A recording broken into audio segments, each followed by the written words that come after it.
Hi, everybody, and welcome to Ivy League Analytical English. I'm Karen. And I'm Wesley. And today we have a translation exercise. Here is number 1. 今天我们来做翻译练习。第一题，许多学生喜欢在下课的时候买一杯饮料来解渴。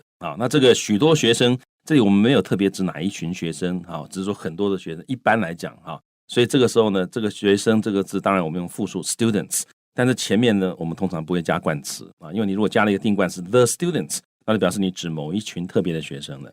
好，所以这地方我们就直接说 many students 就好了。许多学生喜欢 like to， 然后呢，在下课时买一杯饮料解渴那我们来分析一下这个中文的意思。它的意思，在下课时是指时间他们要买饮料，什么时候买呢？下课的时候买那买饮料的目的是解渴目的，英文里面表达目的常常会用不定词 to 来表达，所以我们就脑袋里面已经出现了这个句子大概的这个结构，应该是 many students like to 干嘛呢？买一杯饮料，然后呢，在下课的时候目的是来解渴，所以我们可以说 many students like to buy 饮料这个饮料呢，这个地方其实它指的是可能是红茶、果汁汽水之类的。那这种饮料呢，通常我们可以用 soft drinks 来表达soft drink 就指没有酒精的这个 beverage那如果说有酒精的话，我们可以叫做这个hard drink这个像 hard drink 相对于这个 soft。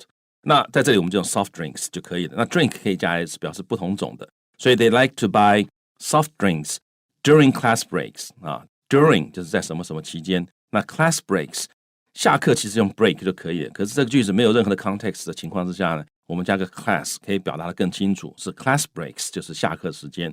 那目的是干嘛呢？ to 那解渴这个英文的口渴的名词是 thirst， 那解渴这个解要用哪一个字呢？按照英文的习惯，我们可以说 satisfy somebody's thirst， 就是解他的渴。 satisfy 原来意思满足的意思，但在这里就是解渴的意思。好，所以这个句子我们翻出来可以这样翻Many students like to buy soft drinks during class breaks to satisfy their thirst. Okay, I did some things a little bit differently. First of all, I used lots of instead of many. Many is perfectly fine, and we do say it a lot. But lots of is a bit more colloquial, and we use it constantly. So I use lots of. Second, I just said a drink. A drink has all kinds of meanings depending on the context in which it occurs. So, for example, I need a drink. It may be an alcoholic who needs something very, very strong, maybe like vodka or whatever. That could be a drink. Or just, I need a drink because I've just been running, and that just means water. Another thing is, soft drinks does mean something that doesn't have alcohol in it. But for me, since I was a kid, soft drinks means 汽水. Only 汽水. I don't call juice and other things soft drinks. In theory, you can, but from my impression, just in my impression, since I was a kid, soft drinks for me always means 汽水. And this may refer to all kinds of other drinks like 木瓜牛奶 or 柠檬红茶 or something like that. I normally don't call those soft drinks. I'm not saying it's not. It's just, in my impression, soft drinks is simply 汽水, it's soda. Okay, so I just said a drink.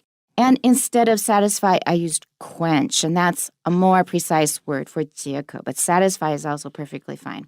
Here's my sentence. Lots of students like to buy a drink during class breaks to quench their thirst.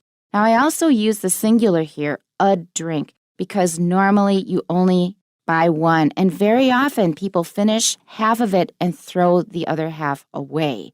I see this constantly, which I suppose is good that you drink a little bit less sugar, but it is very wasteful, and the drinks are too big in the first place. So I personally choose a drink because normally you don't drink more than one. So one more time, lots of students like to buy a drink during class breaks to quench their thirst. 好，那这个地方呢，各位要注意到 Karen 老师用了这个 quench their thirst。好，这个是更常见或者是更这个经典的一个 collocation我那时候没有选到 quench 因为我觉得大家都在讲 quench， 我就试试看别的就发现原来我们也可以讲 satisfy their thirst。那 quench 这个字本来是浇熄的意思所以这个是很生动的一个 image。你很渴，然后水一下去，嘘，就浇熄了。That's true. Yeah. However, since I was a kid, quench in my mind was first associated with thirst. I didn't learn until much later that it was also used for fires, and I thought That's very 生动 because it's just like quenching your thirst because I knew thirst first. Quenching a fire is also, it sounds a little 19th century to me. We still use it, but not as often. To put out a fire is what we usually say, or extinguish. Quench sounds, like I said, 19th century. So we don't usually think of that first. That's very interesting 因为这个字我在学的时候，我是先看到 quench 这个字，然后查字典，字典说它是把火浇熄，然后我才知道说它可以用来讲 quench their thirst. It's probably true that meaning came first, but it's not the first one a child learns. 但是非常有趣，就是各位其实我觉得听到这些资料，这些 Karen 是给我们这些讯息啊。我觉得跟英文又有更强的亲切感，就是你了解到一个 native speaker 怎么样学到这些东西的，还有对他的感觉，对，还有他对这个字的感觉。And since we're talking about that, Wesley mentioned another very interesting word with a similar meaning that starts with an S. Slake. Yeah, S-L-A-K-E 啊，英文里面也可以说 slake somebody's thirst 啊。那这个 But it's just a little bit too punchy. P-U-N-C-H-Y, a little bit too punchy, 有一点太炫太俏皮了。因为 slake 这个字啊，你如果去查字典的话，他会跟你讲这个字是 literary， 这个是文学作品里面比较常用的字。但是 Karen 老师也很有趣，他对 slake 这个字的印象，我们听他对这个字的印象怎么来的 As soon as Wesley said, do we use slake very often in English? I said, it sounds like a 广告词。Because as soon as he said it, a commercial played in my head. Now, I do not own a TV now. I do not have a TV, so I almost never watch TV. But when I was a child, I was addicted to TV. Well, it's not really an addiction. It was a habit. I watched a lot of TV every day. And so I have a head full of 广告歌. It's just, they're still there. They will never go away. And 广告词. And one of them, I have a picture of a guy who has just finished running. He's covered with sweat and he's very muscular. And somebody was selling a drink that would slake your thirst. So as soon as he said slake, this commercial popped in my head. 所以这 Karen 老师他还记得小时候看过在美国看到了一个广告这个一个人可能运动过，刚刚运动完非常的渴这个时候呢，这个广告的那个饮料就喝下去之后就可以 slake 他的 thirst。And I think that he opened his mouth wide, lifted up his head, and he poured this drink from a bottle at a distance from his mouth. So it's coming like a waterfall into his mouth rather than putting it right at his lips. 还记得那个非常鲜明的形象，他不是对着嘴喝他不是放到嘴巴里面喝，他是对着嘴巴，然后可是这个饮料举得高高的，所以那饮料那个从里面流出来的饮料呢，还经过了一段空气才进入他的这强调那个饮料才进入他的嘴巴所以感觉起来就很解渴那种感觉。That's right. And the stream formed lots of interesting patterns and it had shadows. So it was a pretty effective commercial. I mean, how many years ago was that? And I still remember it. Okay, so I'm going to read my translation one more time. Lots of students like to buy a drink during class breaks to quench their thirst. A drink is more general. And like I said, depending on the context, it can mean all different kinds of drinks. It could be just water from a drinking fountain. 好，那这个当然，我刚刚 Karen 老师也有讲到，为什么他用单数的 a drink 因为通常就算是很多学生去买，也是一人买一瓶而已，买一杯而已。And they usually don't finish it. 而且常常还喝不完。That's right. Okay, the translation in our magazine is many students like to quench their thirst by buying drinks during class breaks. This is perfectly fine grammatically. This is not my favorite translation. 好，那这个地方呢，我们杂志上的翻译是先讲解渴like to quench their thirst。然后再告诉你他的解渴的手段是 透过借由 buying drinks during 这个 class breaks. There's something just a bit odd about it. 因为透过什么东西来做什么东西 it just doesn't seem to suit the context of buying something to quench your thirst. I think it's better to put to quench your thirst or satisfy your thirst at the end. This is a personal opinion. 他也许太强调手段了。Yep. 对，因为其实这个按照我们的这个正常情况是你赶快先去买了之后目的是要解渴，这样会比较顺一点。That's right. Buying drinks 有透过这个什么很巧妙的方法。对。But it's pretty ordinary. Okay, that's all for number one. Number two? 好，那第二题我们看到不过呢，他们大多数不知道这些饮料所含的糖分会导致肥胖。好，那不过这里不过呢，我是觉得不需要用到 however 没有那么严重所以我就直接用 but， 但是用 however 也没有问题Yeah, be careful. Yeah， 但是我用 but， 然后呢，大多数他们大多数就是 most of them 不知道。那这个不知道呢，这个其实我们可以说 do not know， 可是你直接讲 do not know 好像是非常的确定，对，太满了哈，他们绝对不知道，他们不可能知道那种感觉。所以在英文里面呢，我们习惯上其实应该会加一个 probably. Most of them probably do not know. Personally, actually, I added that myself. I made the suggestion to Wesley because I didn't see it in the original Chinese. Now, Chinese are the ones who usually add all of these hedges. But I didn't see a hedge in the Chinese. I felt there should have been one, so I put one in the English. 好，那这个 Karen 老师说，中文其实常常会加所谓的 hedges， 就是一些把这个语气把它变和缓一点的，或者是比较保护自己的一种说法哈，就是说例如说 in my opinion 就是一个很有名的 hedging 啊，他的意思就是如果我讲错不要骂我。好，那但是我觉得中文常常这样，可是有的时候我觉得反正应该是这样讲，就中文有的时候英文不加的时候，中文会加 hedging，有的时候反而是这个英文会加，中文反而不会加。That happens too. Yeah， 所以在这个情况之下，就是英文在这里通常会加一个 probably， 会语气会顺一点，因为这样才是符合事实嘛。